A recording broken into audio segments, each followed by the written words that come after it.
자, EBS 온라인 클래스 강의 시작합니다. 우리가 지금 생태계와 상호작용이라고 하는 5단원을 학습하고 있죠. 선생님이랑 학교에서 어디까지 배웠냐면 우리가 첫 번째 생태계의 구성과 기능 단원에서 생태계에 어떤 것들이 있고 이들 사이의 관계에 대해서 살펴봤던 것 같고요. 그 다음에 생태계에서 생물적 요인을 다시 개체 수준, 개체군 수준, 군집 수준으로 나누어서 설명을 했던 것 같아요. 그래서 개체군의 특징, 군집의 특징, 그리고 이 군집이 어떻게 변화되어 가는지 식물 군집의 특징으로 설명을 했었고요. 이때 1차 천이, 2차 천이 개념, 그 다음에 개척자하고 극상, 건성천이, 습성천이 이런 요소들에 대해서 꼼꼼하게 학습해둬라라고 얘기했던 것 같고요.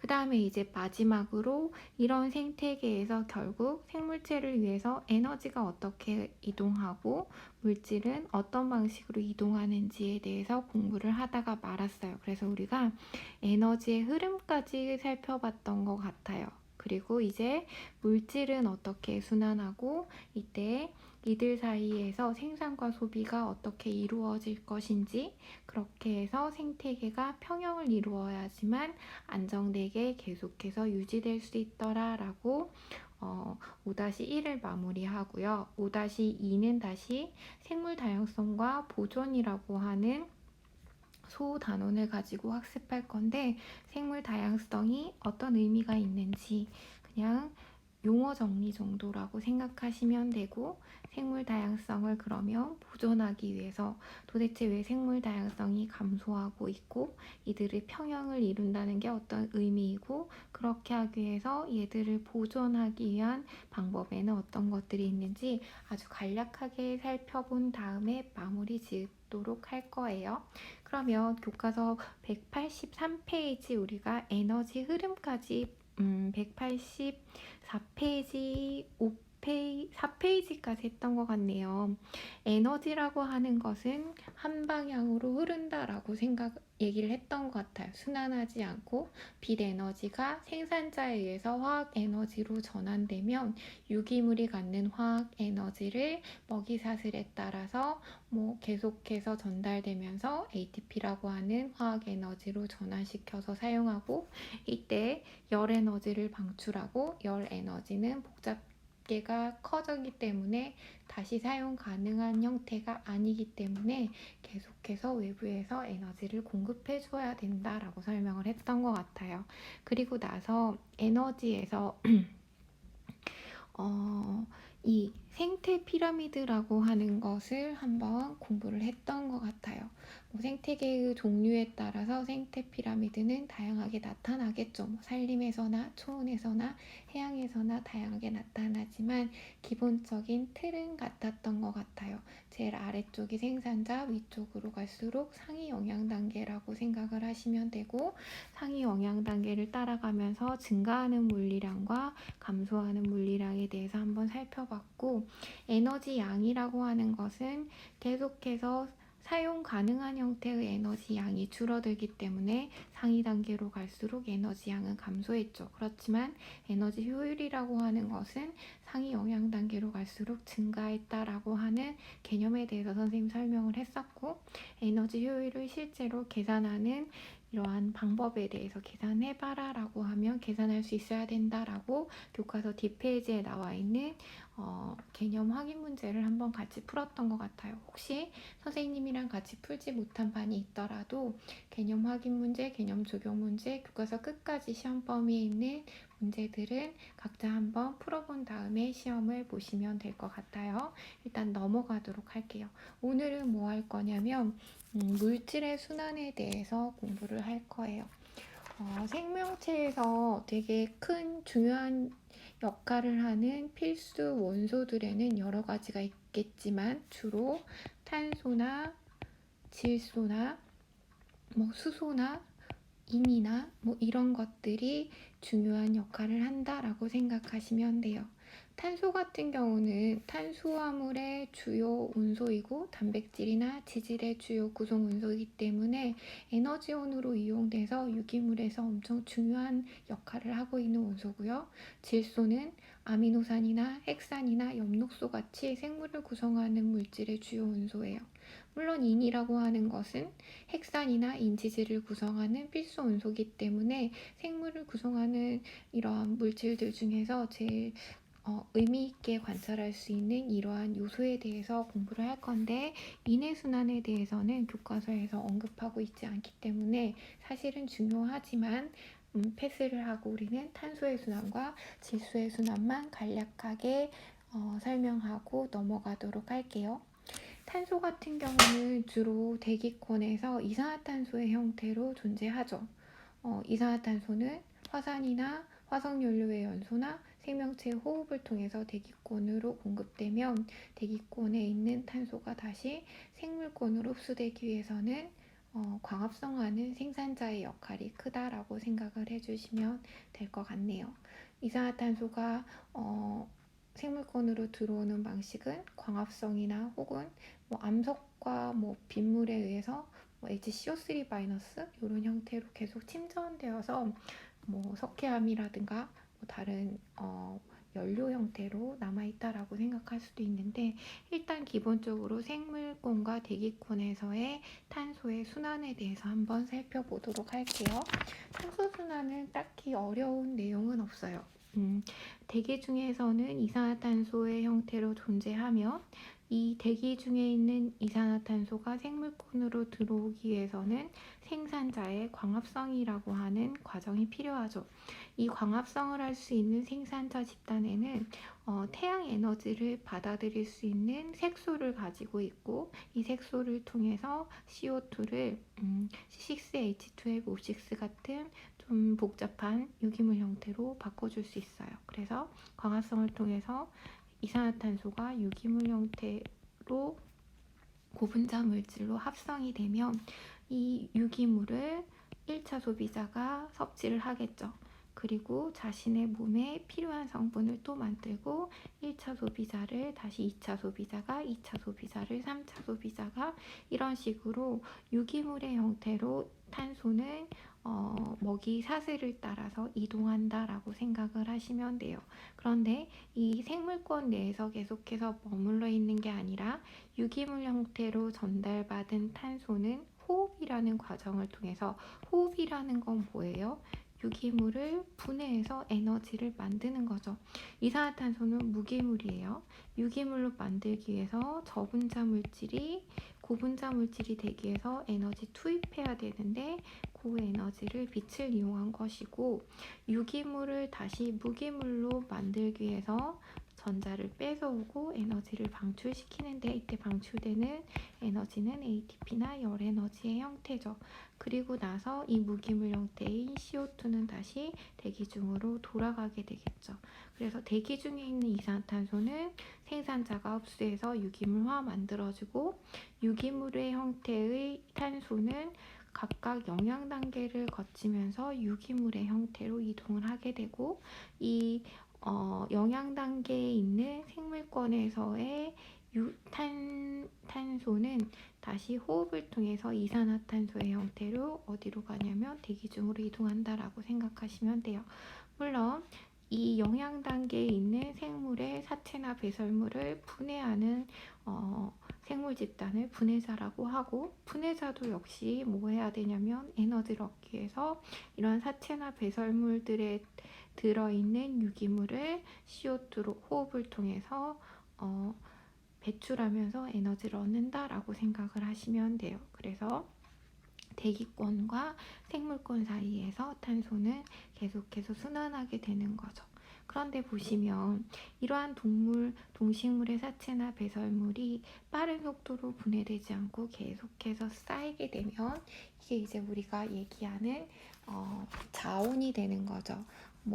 화석 연료가 되는 거죠. 지하 자원이라고 하는 것들을 통해서 석탄이나 석유나 이런 식으로 땅 속에 축적이 되어 있다라고 생각을 하시면 돼요.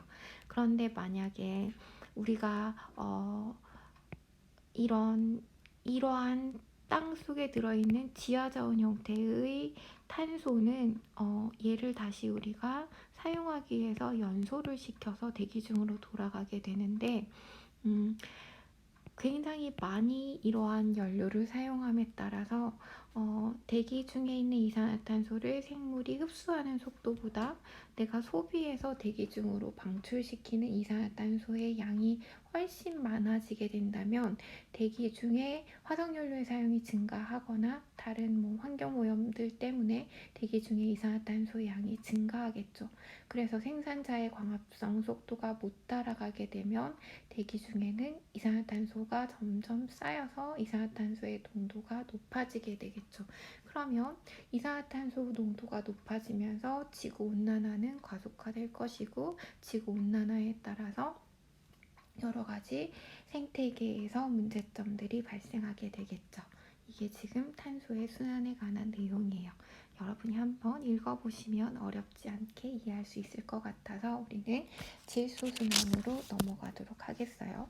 질소라고 하는 것은 아미노산이나 핵산이나 엽록소 같은 것들의 구성 성분이기 때문에 사실 생물체 내에서는 엄청나게 중요한 역할을 하고 있는데 질소의 순환은 이산화탄소의 순환하고 좀 달라서 각각 이러한 까만 글씨로 써있는 이 부분들에 대한 용어를 한번 기억을 해두시면 될 것 같아요.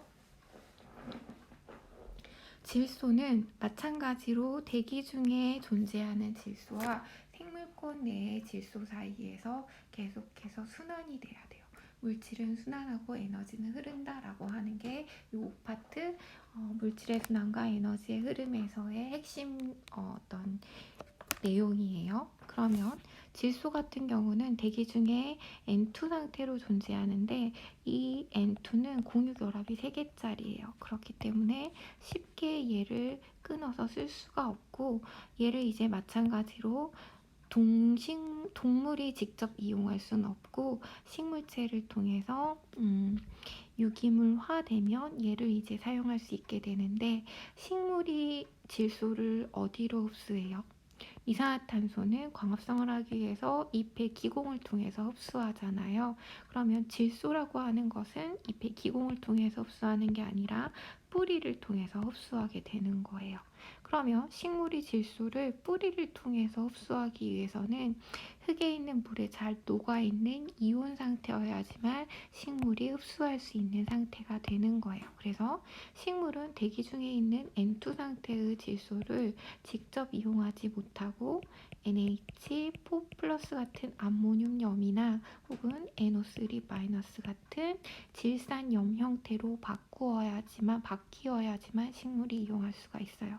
그런데 대기 중에 있는 이 N2라고 하는 것은 공유결합이 3개짜리여서 굉장히 결합이 강력해서 쉽게 이온화되지 못해요. 그래서 얘를 이온화 시켜줄 수 있는 다른 어떤 메커니즘이 필요한데 우리가 대기 중에 있는 N2를 식물이 이용할 수 있는 형태인 NH4 플러스나 NO3 형태로 만들어주는 과정을 뭐라고 하냐면 용어 한번 체크해 두세요. 질소 고정 작용이라고 하시면 돼요. 근데 질소 고정 방법에는 2가지가 있어. 하나는 공중방전이라고 해서 이게 뭐냐면 대기 중에서 번개라든가 혹은 천둥 같은 거에 의한 엄청난 에너지가 쏟아지면 이때 공유결합이 깨져요. 그래서 N2의 공유결합이 깨진 상태에서 얘가 산소랑 결합해서 일산화질소가 만들고 얘가 또다시 산소랑 결합하면서 NO2 같은 이러한 이산화질소 같은 것들이 만들어지게 돼요. 그리고 얘가 이제 빗방울과 함께 대기 중에서 흙으로 떨어질 때 얘가 녹아서 HNO3 같은 것들을 만들고 얘가 이온화될 때 NO3- 같은 질산염 형태로 땅속으로 들어오게 되죠. 그런데 식물이 이용할 수 있는 경우를 따져보면 대기 중에서 천둥이나 번개에 의해서 N2가 NO3- 될 확률은 굉장히 적죠. 그래서 얘를 기다렸다가 식물이 이용하기에는 식물이 이용할 수 있는 양이 턱없이 부족하겠죠. 그런데 어떤 아이들이 있냐면 얘의 결합은 굉장히 강하지만 흡수의 활성을 가지고 있어서 굉장히 쉽게 N2의 결합을 끊어줄 수 있는 어떤 효소 체계를 가지고 있는 생물체들이 있어요. 이걸 뭐라고 하냐면 질소 고정 세균들이 주로 이러한 역할을 해서 질소 고정 세균이라고 해요. 토양 속에 자유롭게 생활하고 있는 토양 세균이라든가 내지는 어떤 목본, 그러니까 뭔가 껍질이 두꺼운 나무의 뿌리에 살고 있는 방성균이라든가 아니면 콩과 식물 뿌리에 공생하는 이러한 세균이라든가 내지는 시아노박테리아라든가 아조토바토 같은 다양한 세균들이 존재하는데 우리 그 중에서 이거 한 번만 보죠. 대표적인 질소 고정 세균이 콩과 식물의 뿌리에 살고 있는 뿌리옥 박테리아라고 하는 세균이에요.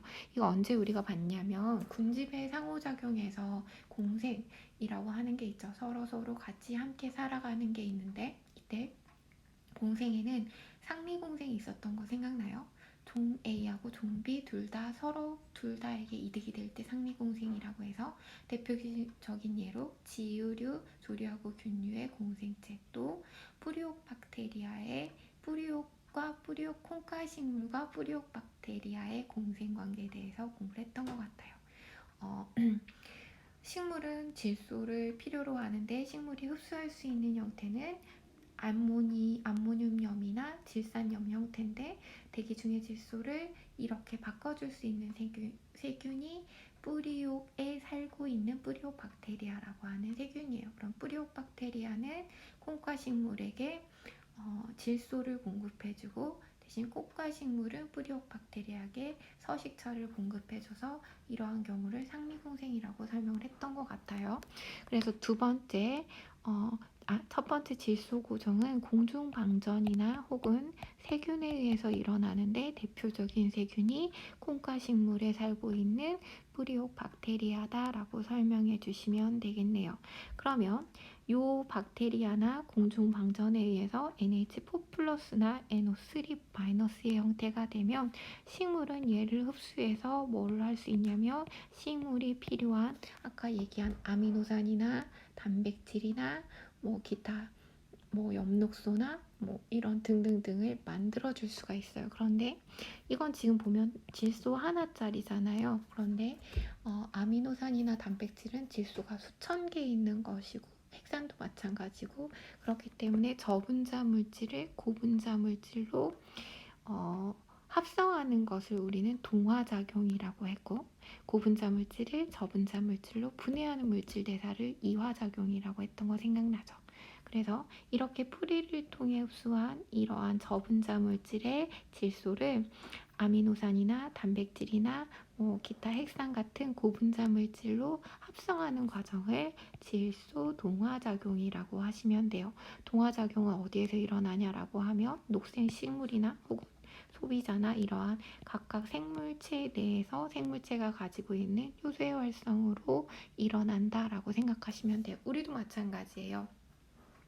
식물이나 그러니까 식물이나 내지는 소를 먹거나 돼지를 먹었다고 해요. 그럼 이들이 가지고 있는 단백질 형태로 가지고 있는 질소를 우리는 흡수하죠. 그리고 나서 얘를 다시 분해하고 다시 조합해서 내가 필요한 단백질이나 핵산 등을 만들어주는 거니까 모든 생물체 내에서는 질소 동화작용이 이루어지고 있다라고 생각해 주실 수 있겠네요. 괜찮나요? 그리고 그 다음 단계를 한번 살펴보시면 이렇게 생물권 내에서 먹이사슬을 통해서 이동한 질소는 마찬가지예요. 소비자에게도 마찬가지지만 분해자들도 이러한 소비자들이나 생산자가 가지고 있는 질소 화합물을 이용해서 동화작용을 통해 본인이 필요한 질소 화합물로 다시 재구성을 하게 될 것이고 분해자에서는 또 이들을 다시 쪼개서 NH4+ 같은 암모늄염으로 분해해 줄 수 있는 효소의 활성을 가지고 있어요. 그러면 얘네가 영양 단계, 먹이 사슬 단계를 통해서 이동하다가 땅속에 NH4+ 형태로 다시 돌아가게 되겠죠. 분해자에 의해서. 그런데 NH4 플러스 형태의 질소는 다시 대기 중으로 돌려줄 수가 없어요. 그래서 NH4 플러스를 대기 중으로 돌려주기 위해서는 어떤 형태가 되어야 되냐면 NO3 마이너스 형태가 되어야 하는데, NO3 마이너스 형태가 되어야지만 질소로 돌아갈 수 있는 이유는, 어떤 세균은 NO3 마이너스, 토양에 존재하는 세균 중에는 NO3-의 형태의 질소를 N2 형태로 바꿔줄 수 있는 효소의 활성을 가지고 있는 세균이 있어요. 그렇기 때문에 이 상태로 바꿔줘야 돼요. 그럼 차례차례 설명해 볼게요. 이렇게 먹이사슬을 통해 다시 대기 중에 있는 N2를 식물이 NH4 플러스나 NO3 마이너스 형태로 흡수하기 위해서 질소 고정작용이 일어났죠. 그러면 식물에서는 질소 동화작용에 의해서 이러한 단량체를 복잡한 아미노산이나 핵산이나 이러한 물질들을 만들고 각각 영양 단계를 통해서 재구성이 되는데, 각각의 단계 하나하나를 질소 동화작용이라고 하시면 되고요. 분해자에 의해서 얘가 다시 단량체 형태인 NH4 플러스 형태로 변경이 돼요. 얘는 다시 대기 중으로 돌아가야 되는데, 얘를 다시 N2로 바꿔줄 수 있는 것은 세균이 요소의 활성을 가지고 있는데, 이때 이 세균은 NO3 마이너스 형태만 얘로 바꿔줄 수 있기 때문에 다시 얘는 이 상태로 바꿔줘야 돼요. 마찬가지로 암모늄염을 질산염으로 바꿔줄 수 있는 작용을 할 수 있는 효소도 세균이 가지고 있어서, 이 과정을 NO3, 그러니까 CO3를 탄산이라고 하는 것처럼 NO3를 질산이라고 하죠. 이 과정은 질산화 작용이라고 하고, 여기에 관여하는 세균을 질산화 세균이라고 하면 되는데, 세균의 이름이 너무 많아서 우리는 그냥 이 모든 세균을 통틀어서 질산화 세균이라고 하시면 돼요. 물론 경우에 따라서 교과서에서 중간에 NO3까지 직접 바꾸지 못하고 NO2 형태로 바꿔줄 수 있는 세균도 있어요. 이러한 세균은 우리가 NO2를 질산보다 산소가 하나 모자라다 해서 아질산이라고 해서 아질산화 작용이나 아질산 세균이라고 얘기하기도 하는데, 여기까지는 생략해 주셔도 돼요. 그래서 이 과정을 질산화 작용이라고 하고, 그러면 이제 질산 형태가 되면 대기 중으로 돌려보낼 수 있는 세균이 있죠. 이러한 과정을 질산으로 다시 돌려준다. 질산에서 질소를 이탈시킨다 해서 탈질산 작용이라고 하고, 탈질산화 작용에 관여하는 생물체는 탈질산화 세균이라고 생각하시면 돼요. 여기 나와 있죠. 그래서 각각 까만 글씨의 용어를 한번 기억하시면 돼요. 질소 고정이 뭐고, 그 다음에 질소 동화 작용은 뭐고, 질산화 작용은 뭐고, 탈질산화 작용은 뭐고, 이런 식으로 우리가 질소는 계속해서 순환한다 라고 생각해 주시면 돼요. 인의 순환은, 물의 순환을 생략하도록 하고, 우리는 물질의 순환은 여기까지 생각하시면 돼요. 그 다음에 이제 물질의 생산과 소비를 한번 볼게요. 이것도 선생님이랑 잠깐은 설명을 했어요. 천이 과정에서 음지식물하고 양지식물에서 요 그림 생각나요? X축이 빛의 색이 럭스 형태로 나타내고, Y축을 이산화탄소의 흡수나 방출, 이산화탄소의 양이어서 광합성을 이산화탄소의 흡수나 방출을 가지고 설명을 했었던 것 같아요. 그래서 빛의 세기가 증가하면 광합성량은 일반적으로 증가하지만 계속해서 증가할 수 있는 게 아니라 광합성 색소가 다 포화되면 더 이상 증가하지 않는다라고 하고, 요 지점부터 식물체가 생장이 가능했죠. 기억하죠? 요 과정, 이게 지금 여기가 호흡량이고 여기가 광합성량인데, 호흡량과 광합성이 양이 같은 요 지점을 보상점이라고 설명을 했어요. 수업 시간에 했기 때문에 생략할게요. 그러면 요 시점의 빛의 세기에서 보면 이 식물은 보상점 이상부터 생장이 가능하죠. 생존은 보상점부터 가능하고, 그러면 이 식물의 호흡량이고 총광합성량은 요만큼이면 실제 순 생산량은 요만큼이다 라고 했던 거 생각나요? 그래서 요거랑 같은 맥락에서 따져주시면 돼요. 어디를 보냐면 이제 우리가 물질의 생산과 소비 단원을 공부할 건데, 결국은 우리가 물질은 순환한다라고 했는데 안정된 생태계가 유지되기 위해서는 생산하고 소비가 균형을 이루어야 하겠죠.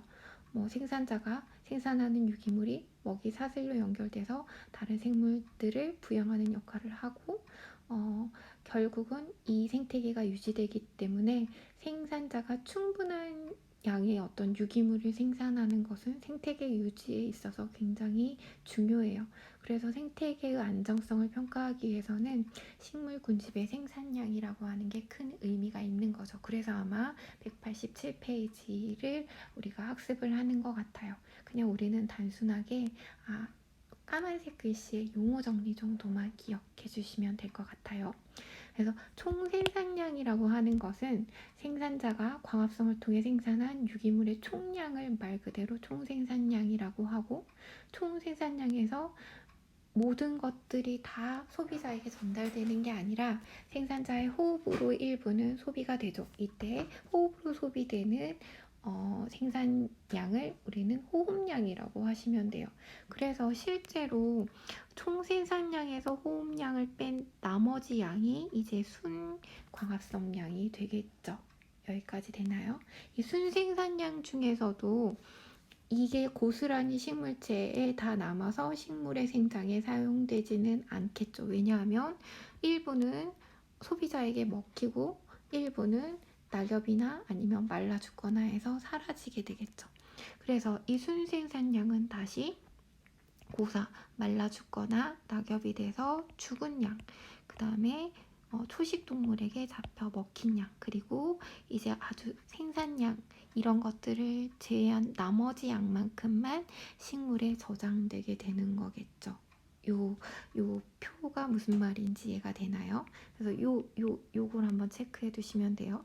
총생산량이라고 하는 개념은 호흡량의 순생산량인데, 호흡량은 식물이 자신의 몸을 유지하기 위해서 소비된 광합성 양이고, 이제 나머지 그러면 호흡량을 빼고 순수하게 이제 생물체가 사용하는 이러한 광합성량을 순생산량이라고 표현하시면 돼요.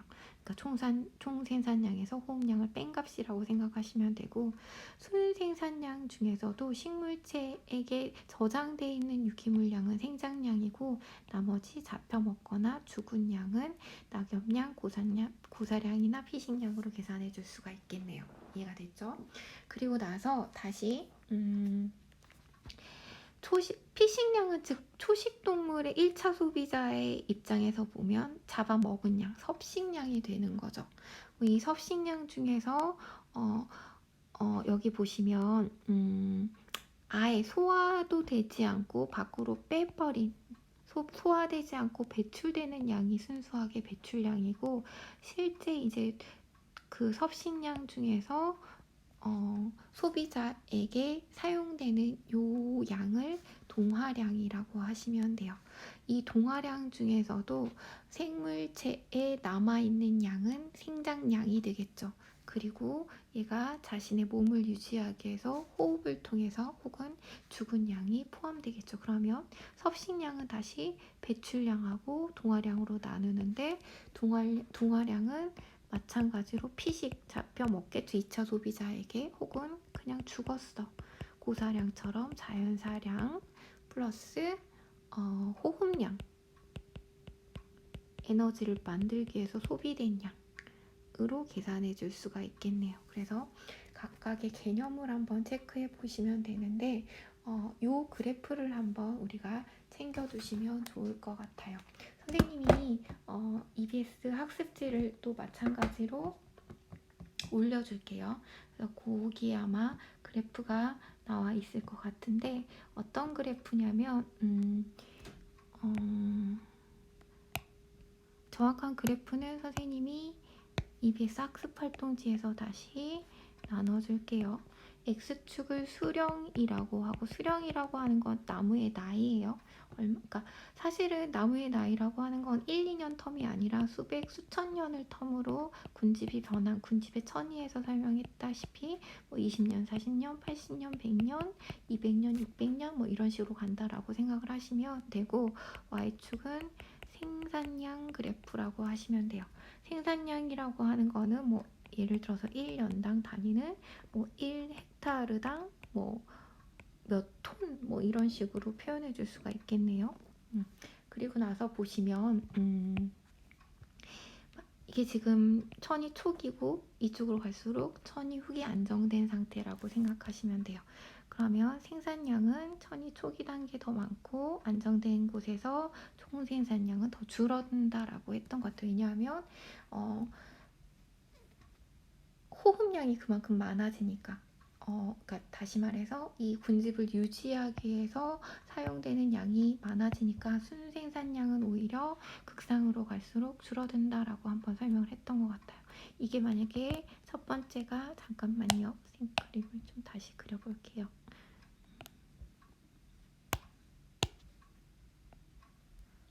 얘가 총생산량이라고 하면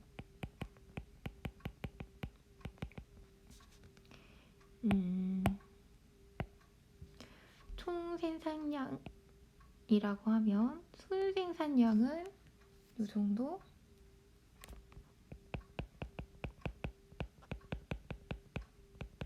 이라고 해봅시다. 그러면 여기 봐요. 순생산량이라고 하는 거 뭐였어요? 식물의 총강합성량에서 호흡량을 뺀 값이라는 개념을 선생님이 설명을 했었잖아요. 이 그래프에서. 그러면 이들 차이를 우리는 호흡량이라고 설명해 줄 수가 있겠네요. 이해가 되나요? 그래서 호흡을 통해서 식물체에 남아있지 않은, 식물체가 이용한 양을 뺀 값이 순생산량이고, 순생산량이 다 고스란히 식물체가 자라는 데 쓰이지는 못하죠. 그래서 여기 앞에 나오면 생산량은 식물체에 저장되는 유기물량인데, 이게 지금 그럼 순생량보다 생장량은 더 작겠죠. 됐나요? 그러면 여기 봅시다. 그러면 요 값은 뭐를 의미하는 거예요?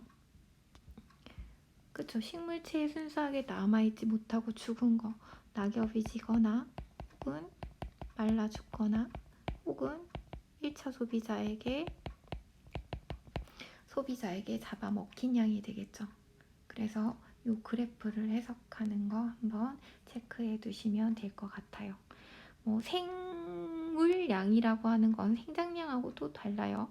생물량은 현재 식물군집이 가지고 있는 유기물의 총량이에요. 그러니까 이 적분 개념, 그러니까 이 넓이 개념이라고 생각하시면 돼요. 그래서 일반적으로는 육상 생태계의 순생산량이 해양 생태계보다는 많을 것이고, 극상에 도달한 군집을 보면 생물량은 많겠죠. 왜냐하면 이들이 가지고 있는 유기물 총량은 많으니까. 하지만 생산량만큼 소비량도 많기 때문에 순생산량 같은 경우는 극상에 도달했을 때 다시 줄어든다라고 생각을 하시면 돼요.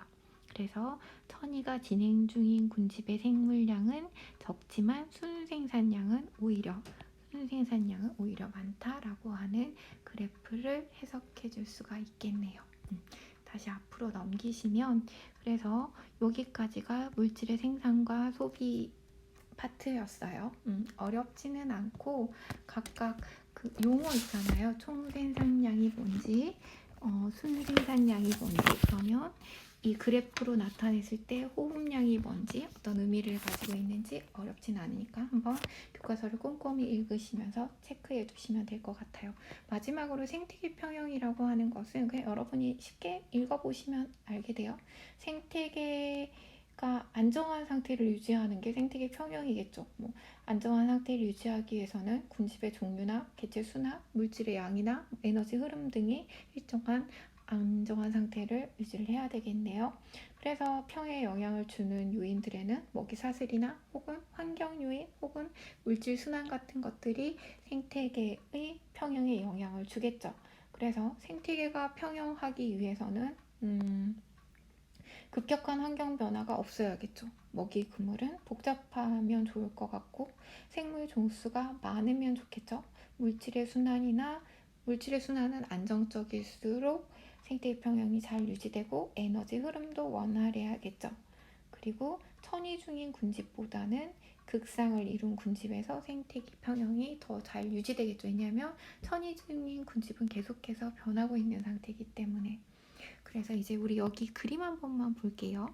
생태계 평형이 유지되는 원리를 보면 안정된 생태계는 먹이사슬의 어느 단계에서 일시적인 변동이 나타나겠지만 결국 시간이 지나면 다시 원래 상태로 회복된다라고 하는 그림이에요. 보면 생산자가 증가했다라고 하면 이거에 따라서 일시적으로 피식자가 증가하니까 포식자가 증가하게 되겠죠.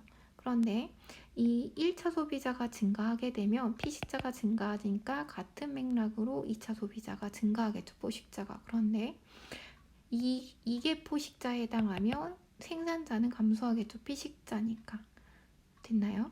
그 다음에 피식자가 감소하니까 결국은 1차 소비자도 감소하고 1차 소비자가 감소하면 2차 소비자도 감소해서 아주 긴 시간으로 보면 결국은 피식의 증가가 포식의 증가를 가져오고 포식의 증가가 피식의 감소를 가져오고 피식의 감소가 포식의 감소를 가져오고 포식의 감소가 피식의 증가를 가져오면서 다시 원래 상태로 회복된다라고 하는 그림이에요. 어렵지 않고 한번 읽어보시면 돼요. 그런데 원래 자연 상태에서는 이렇게 회복이 가능하지만 이 복원력이라고 하는 거에 한계가 있어요. 완전히 얘네들이 다 없어져 버리거나 시간 텀이 너무 자주 얘네가 감소하거나 라고 하는 일들이 일어나면 복원력의 한계를 넘어서기 때문에 생태계 평형이라고 하는 거는 결국 파괴될 수밖에 없다라고 하는 내용이 188페이지에 나와 있는 것 같아요. 우리는 선생님이 문제풀이는 다 해주지 않을게요. 하지만 출제에 문제를 참고할 것이기 때문에 우리는 어디까지도 꼼꼼하게 읽어주시냐면 193페이지까지도 꼼꼼하게 읽어주시면 되겠네요. 오늘은 여기까지 하고 다음 차시에서 또 다음 생물 다양성과 보존에서 한 번 더 설명을 하고 시험 범위를 마치도록 하겠습니다.